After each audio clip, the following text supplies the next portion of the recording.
जय हो। आज का दिन बड़ा ही शुभ है, मंगलकारी है। आज चैत्र शुक्ला त्रयोदशी की तिथि है। चैत सुदी 13 अर्थात भगवान महावीर स्वामी का जन्म कल्याणक दिवस है आज से 2500 वर्ष से अधिक हुआ। उससे पहले भारत के बिहार राज्य में क्षत्रिय कुंड नाम के नगर में प्रभु महावीर स्वामी का जन्म आज ही की तिथि यानी चैत्र शुक्ला त्रयोदशी के दिन ही हुआ था। पिता सिद्धार्थ व माता त्रिशला की द्वितीय संतान के रूप में जन्मे वर्धमान ही कालांतर में अपने अभय व्यक्तित्व और स्पष्ट और सौम्य वचनों से प्रभु महावीर के रूप में विख्यात हुए। प्रभु महावीर के लिए उत्तराध्ययन सूत्र के 23वें अध्ययन की 5वीं गाथा में कहा गया, अह तेणेव कालेन धम्म तीर्थ यरे जिणे भगवम वद्धमाणोत्ति सवलोगम में विस्सुए। अर्थात उस काल में धर्म तीर्थ को प्रवर्तित करने वाले ज्ञानी भगवान वर्धमान हुए, जो सर्वलोक में विश्रुत हुए जाने गए। यहाँ पर कहा गया कि उस काल में धर्म तीर्थ को प्रवर्तित करने वाले तीर्थंकर भगवान वर्धमान हुए। उनका नाम माता पिता ने वर्धमान ही रखा था, क्योंकि उनके माता की कुक्षी में गर्भ में आने मात्र से ही सर्वत्र वृद्धि ही देखी गई। अतः पिता माता ने उनका नामकरण उसी समय वर्धमान करने का सोच दिया था। ऐसे वे भगवान वर्धमान सर्वलोक में विश्रुत हुए। विश्रुत यानी वे जाने गए, known in the entire universe. At that time, there lived the organizer of the religious order, the Jin Bhagwan Vardhaman, who was widely known in the entire universe. कहते हैं कि उस समय समण निर्ग्रंथ पार्श्वनाथ को हुए 250 वर्ष बीते थे और उन्हीं समण निर्ग्रंथों की परंपरा में 24वें तीर्थंकर समण वर्धमान प्रभु हो चुके। ऐसे में हम सोच सकते हैं कि क्या आवश्यकता हो पड़ी होगी मात्र 250 वर्षों में ही जो समण वर्धमान तीर्थंकर हो गए। आवश्यकता होती है तभी तो किसी भी तीर्थंकर प्रभु का जन्म होता है। समण निर्ग्रंथ पार्श्व ने अपने समय में जो क्रांतिकारी देशना दी थी, जो युग को नया धर्म दिया था, नई प्रणाली दी थी, उन पर रूढ़ियों की और रिवाजों की काई जम चुकी थी। उन्होंने जो सांतरोत्तर धर्म दिया था, सांतरोत्तर अर्थात वस्तु और विषय को समीप रखते हुए भी उनसे निर्लिप्त रहना, उनकी इस देशना को लोगों ने अपनी अपनी सुविधा के अनुसार व्याख्यायित करना शुरू कर दिया था। सन्यासी लोग निर्लिप्त नहीं रह पा रहे थे, परिग्रही होते जा रहे थे, आसक्ति के बंधन में बंधते चले जा रहे थे। और तब समण प्रभु वर्धमान महावीर ने अपरिग्रह की बात कही। उन्होंने समझाया कि वस्तु, विषय, वाद या व्यक्ति किसी भी तरह का परिग्रह ना हो, और परिग्रह का अर्थ होता है अधिकार का भाव, मूर्छा का भाव, यह पोजीशन का, यह अधिकार का, अटैचमेंट का भाव ही ना हो। ऐसी क्रांतिकारी देशना समण भगवान वर्धमान महावीर की रही। उन्होंने अपने युग में यही नई बात कही। इसीलिए तो कहते हैं कि तीर्थंकर प्रभु धर्म की आदि करने वाले होते हैं। वैसे तो धर्म तत्व सदा से रहा है, सनातन है, शाश्वत है, किंतु फिर भी युग बदलता है, समय बदलता है, परिस्थितियां बदलती है।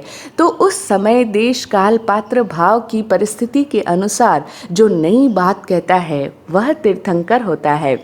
वह उस युग की जो आवश्यकताएं हैं, उस युग में जो कुरीतियां व्याप्त हो रही है, जो अन्याय अत्याचार बढ़ रहा है, जिस तरह की गलतियां, रूढ़ियां, कुरीतियां, परिपाटियां, रिवाज समाज में प्रचलित हो रहे हैं, जो कि जनता की दुर्गति का कारण बन रहे हैं, समाज में पतन का कारण बन रहे हैं, समाज को भी ह्रास की ओर ले जा रहे हैं, उन सब का उद्धार करने के लिए, जनमानस को संबुद्ध करने के लिए तीर्थंकर प्रभु आते हैं और वे अपनी तीर्थ की स्थापना करते हैं। वे अपनी जन कल्याणी देशना देते हैं। तीर्थ की स्थापना यानी क्या? तीर्थ का शाब्दिक अर्थ होता है जहाँ से तिरा जाए, तिरने का स्थान। तो जो संसार से लोगों को मुक्ति मार्ग पर ले जाए, मुक्ति की ओर तिरा कर ले जाए, उस जीवंत तीर्थ को बनाने वाले व्यक्ति तीर्थंकर कहलाते हैं। भगवान वर्धमान ने आत्मज्ञान की राह लोगों को दिखाई। तीर्थंकर प्रभु के लिए यही तो विशेष बात होती है कि वे लोगों को, जनता को धर्म की देशना देते हैं। इसीलिए उन्हें कहा गया धम्म देशयानम। उन्होंने बहुत सारी जो अपने समाज में व्याप्त व्यवस्थाओं में विकृतियां आ चुकी थी, उनको हटाने के लिए उन्होंने अपनी देशना फरमाई। जैसे उस समय में जाति और वर्ण की व्यवस्था में बहुत विकृतियां आ गई थी।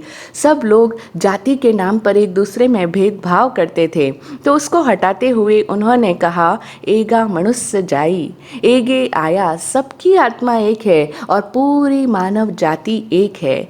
उस युग में जो उन्होंने संदेश दिया कि सभी मनुष्य एक हैं, वही संदेश आज प्रभु महावीर को हुए 2500 वर्ष हो चुके, उसके पश्चात भी उतना ही सामयिक है, उतना ही प्रासंगिक है। आज भी हम लोग मनुष्यों में भेदभाव करना नहीं भूलते। आज भी अमीर गरीब का, उच्च नीच का यह भेद अभी भी व्याप्त है। तो अभी भी हमें भगवान महावीर के इस संदेश को अपने हृदय में उतारने की आवश्यकता है। अच्छा, इसी के साथ साथ उन्होंने और भी अनेक संदेश दिए, जैसे नारी शिक्षा के लिए, नारी समानता के लिए, नारी के प्रति स्वतंत्रता के पक्ष की बात उन्होंने करी, क्योंकि उस युग में इंसानों को भी वस्तुओं की तरह बेचा खरीदा जाता था। तो उस समय में समन वर्धमान महावीर ने चंदन माला के माध्यम से नारी की समानता और स्वतंत्रता की बात करी और नारी को भी मुक्ति का समान अधिकारी बताया। समन वर्धमान महावीर ने उस समय 12.5 वर्ष तक मौन रहे वे। उन्होंने कठिन कष्टों को सहा और उत्तम कैवल्य ज्ञान प्रकट किया, यानी अपने भीतर ज्ञान की ज्योति को प्रज्वलित कर दिया। आत्मा के अक्षय आनंद को उपलब्ध हुए वे, और तब ज्ञान को प्राप्त होने के पश्चात उन समन ज्ञात पुत्र निर्ग्रंथ वर्धमान महावीर ने जो अपनी वाणी फरमाई, उसके कुछ अंश यह है। पहला, जैसे तुम हो वैसा ही वह है, अतः किसी के भी प्राणों का अतिपात मत करो। उन्होंने कहा कि तुमंसी नाव सच्चे व जम हंतव्वम ति मन्नसी, यानी तुम जिसको हनन करना चाहते हो, तुम जिसको अपनी आज्ञा में रखना चाहते हो, तुम जिसके प्राणों को अतिपातित करना चाहते हो, वह तुम स्वयं हो। तुम और वह अलग नहीं है। यह उनके ज्ञान का विषय था। उन्होंने अपने भीतर अनुभव किया कि हम सभी एक समान हैं, इसीलिए वे कह पाए कि किसी के भी प्राणों का अतिपतन न हो, क्योंकि वह नहीं है, अर्थात हमसे भिन्न कोई दूसरा नहीं है। सब में मैं ही व्याप्त हूँ, वही एक आत्मा है। फिर दूसरा उनका जो मुख्य संदेश रहा वह था असंख्यम जीवियम मापमाये, जीवन असंस्कृत है, यानी यहाँ सब कुछ अनिश्चित है, किसी को भी संस्कारित करके नहीं रखा जा सकता। इसीलिए एक क्षण के लिए भी प्रमाद मत करो, प्रमाद न हो, इस बात की सतत जागृति रहे। कोई भी जीव अपने अनेक सुविधाओं के नशों में मूर्छित ना हो, बेहोश ना हो, इसीलिए उन्होंने कहा प्रमादित मत बनो। तीसरा उनका महत्वपूर्ण जो संदेश रहा वह था कि प्रतिबंध ना हो। अहा सुहम देवाणु पिया माँ परिबंधम करे ह, क्योंकि यह जीवन जो है वह गतिमय है। वह एक पल में कैसा है, दूसरे पल में आगे बढ़ जाएगा, गति हो जाएगी। इसीलिए हम किसी भी बात को लेकर प्रतिबंधित ना हो, यानी बंद करके ना बैठे रहें। अगर प्रतिबंध किया, बंध गए तो दुखी होंगे, और अगर प्रतिबंध नहीं किया तो जीवन में कहीं दुख का कोई कारण नहीं है। फिर इसके आगे हम समझें, उन्होंने कहा बंध पमुखो अज्जत थेव, यानी जो बंध है और जो मुक्ति है वह सब कुछ हमारे अपने भीतर है। कोई और हमें नहीं बांधता और कोई और हमें मुक्त भी नहीं कर सकता। हमने ही अपने आप को बांधा है और हम ही स्वयं को मुक्त भी कर सकते हैं। स्वर्ग, नरक, बंध, मोक्ष, ये सभी हमारी अपनी आंतरिक अवस्थाएं हैं। इनको भीतर से जानना होगा, तभी हम शुद्ध हो पाएंगे। और पांचवा और सबसे अंतिम किंतु सबसे महत्वपूर्ण जो उनका संदेश रहा वह था परिग्रह ही भय है। जब तक परिग्रह है, जब तक हम अटैच होते रहेंगे, जब तक हम गृध्र होते रहेंगे, आसक्त होते रहेंगे, किसी को अधिकार में करते रहेंगे, तब तक यह परिग्रह का भाव हमें भयभीत करता रहेगा। तभी तक हम भय में जिएंगे। भय मुक्त जीना है तो परिग्रह से मुक्त होना होगा और वही वास्तविक जीवन होगा। समन प्रभु महावीर स्वयं सभी प्रकार के भयों से मुक्त हुए। वे स्वयं अभय थे, इसीलिए उनके समीप आने वाले सभी प्राणी स्वयं अभय हो जाया करते थे। जो जातिगत वैर रखते हैं, शेर, चीते, गाय, सांप, नेवला, ये ऐसे सारे ही पशु पक्षी भगवान के अतिशय में आने से ही वैर विरोध मुक्त हो जाया करते थे। हम भी समझें प्रभु महावीर का एक एक संदेश, उनकी एक एक वाणी, एक एक देशना, अगर हम एक को भी अपने जीवन में उतार लें तो वह एक वाणी ही हमारा कल्याण करने के लिए पर्याप्त है। हम स्वयं भी अभय होएं और हम अभय तभी हो पाएंगे जब हम परिग्रह से मुक्त हो पाएंगे।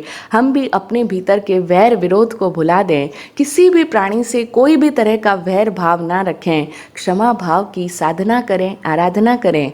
तभी हमारा आज का यह महावीर जन्म कल्याणक मनाना सार्थक हो पाएगा। उनकी देशना का कोई भी एक वाक्य हम अपने जीवन में अपनाएंगे, ऐसा संकल्प हम सभी करें और स्वयं को भी आत्म साधना की ओर उन्मुख करें। जय हो, जय हो, जय हो।